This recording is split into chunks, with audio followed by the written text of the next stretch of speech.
Yes, it is, and I think it's the ninth to ever make it. So yeah, it is a big thing, and it's one thing that I'll look back when I do retire and reflect on my career. And 200 games is a lot of football in the AFL. So yeah, it's going to be a big night for not only for myself but for my friends and family, and to run out through the banner with my kids. So yeah, I can't wait to get out there and get this 200 game on the way. Can you look at the achievement of Dustin Fletcher last week and think 400 games is ridiculous, or can you sit there now and say, oh yeah, 400 games? No way.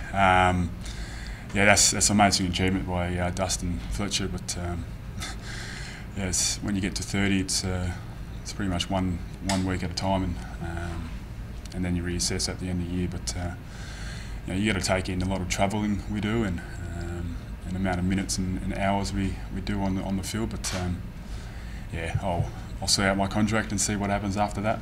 Having re-signed for those couple of extra years, you must feel you've got plenty of good footy left in you. Yeah, for sure. I've over the last few years, I think I've played my best footy, and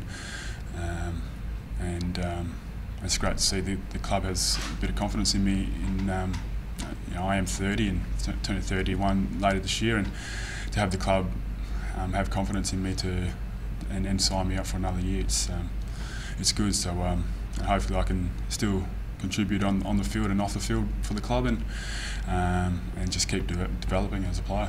Johnny, you spoke about a couple of hiccups along the way. There was the 2010 incident off field, but how much did that change any outlook on footy or life or anything like that, or did you change as a person, or did you know you needed to make changes considerably?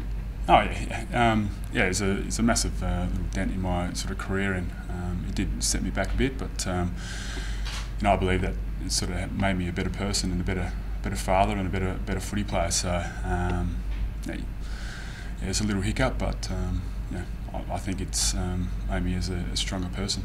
Obviously, I imagine you probably had to earn a little bit of trust back from the playing group and the club, that they've stood by you and you've rewarded them in spades. I mean, I imagine you're now a leader, not only on the field but off, but that must be a very rewarding thing for you to know that you've overcome that and you're now one of the Dockers' best. Yeah, for sure. Like, you know, it's a tough time back in 2010, and it did take me a while to earn the trust back from the players and the staff. But you know, I knew it was going to be a long road, but all I could do was put my head down and work hard for the club, and I think I've done that. So, like I said, I've been playing my best footy over the last couple of years, and I do see myself as a leader around the club, and especially for the young Indigenous players. So you do go through these times in your career, and again, I'm not happy with it, but it's made me a better person. You and Luke so crucial down bat. How's it been sort of forming a formidable partnership down in defence and making Freo that team that has surged up the ladder and now in chance for a premiership? Yeah, Luke's been fantastic for the whole group, not only for the defenders. So he leads the way week in, week out, and to work really close with him, it's you know, you still, you know, I've played over 12 years here now, and I'm still learning stuff from Luke, and he's a fantastic defender, and it's just great to play alongside him. So yeah, so you know, we won 9 this year, and you know, hopefully make it 10 this week. But you know, it's not only driven by myself or Luke. It's been driven by the team leaders and players that have come into the side and played their role. So yeah. Unfortunately, setback for Zach Dawson with a broken thumb. How's he going? Yeah, it's not ideal, but he's a positive sort of person, and you know, leading into the weekend's game, he was so happy to just get out and run on the field. But there's a little setback, but knowing Zach, he'll work hard to get himself up and going and ready for later in the year. How different has it been in the back line without Zach there, in terms of restructuring? Yeah, it makes me man up a bit more. But yeah, Zach brings a lot of experience to the team, and he's played in some big games in his career. So he's a key player for our team, and it'd be good to have him back later in the season. But yeah. So yeah. So have you had to take more responsibility on with Zach not being there? Yes, I have. So I'm playing more the second tour now, and So a lockdown on one of the key forwards. So myself and Luke will rotate that job, and then it allows Garrett Gibson to play my role that I've done in the last few years. So, but the team's going really well at the moment in the back six, and we have a lot of players rotating through there, and it's just fantastic to see players coming down and playing their role. And it doesn't matter who you are, and you know what to do, and playing your role is the key.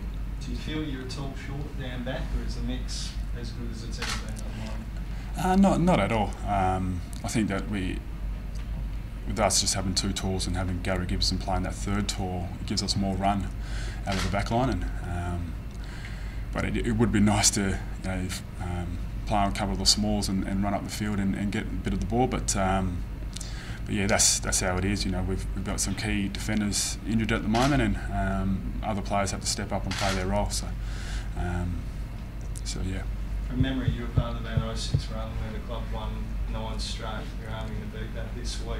How do the two periods compare? Do you feel like you're part of a much better side this time around? To be serious, to be honest, I can't really remember those years. I was young and immature, and it just sort of went so quick. So I guess we've got a real good balance along each zone on the field, and forwards, mids, backs, and what's much as strong is players playing the waffle that are consistent performers down there. So it's making us play a lot better and performing. So as a whole group and as a team, we're a lot stronger and more experienced, I think. How the guys pulled up? It was only a 6-day turnaround this week, and it was a particularly bruising and contested game on Saturday. How the guys pulled up? Yeah, there's a few sore boys, but we know that it's going to be a short week. So our fitness staff, physios, will work out the right plan for the group, and so we ran a couple of laps today, and we'll have our main session tomorrow. So as long as we have good numbers on the field tomorrow, we should be all right. But lucky there's no injuries at the moment, and we're feeling so strong. But the key is to do the extras this week, and that is the extra recovery down at the beach or in the ice baths and that. So to get us up and going for Friday's match. What are you expecting out of Richmond? They've got a diverse mix as far as forward line goes, with Jack and then some good smalls. What are you looking at as far as they are concerned? So yeah, maybe another tall might come in. Vickery missed out on the weekend, so he's one of the key players up in their forward line. But the Richmond had a really good win on the weekend, and against a quality team, Essendon, and so we know that they'll come over and give it a fair crack. So we're just going to make sure that we stick to our own game plan and keep chipping away the way we have been playing this year, and hopefully break teams. Is it pretty important to blanket them early, because they seem to play with a fair bit of momentum if they keep going? Well, that's the key, and that's the strength of our team at the moment. We come out firing and hopefully catch them unaware. So again, we're still searching for a 4-quarter effort, and hopefully this week's the week. But so yeah, the good thing is that we've started the games really good, and we just got to keep chipping away and hopefully break them in the end.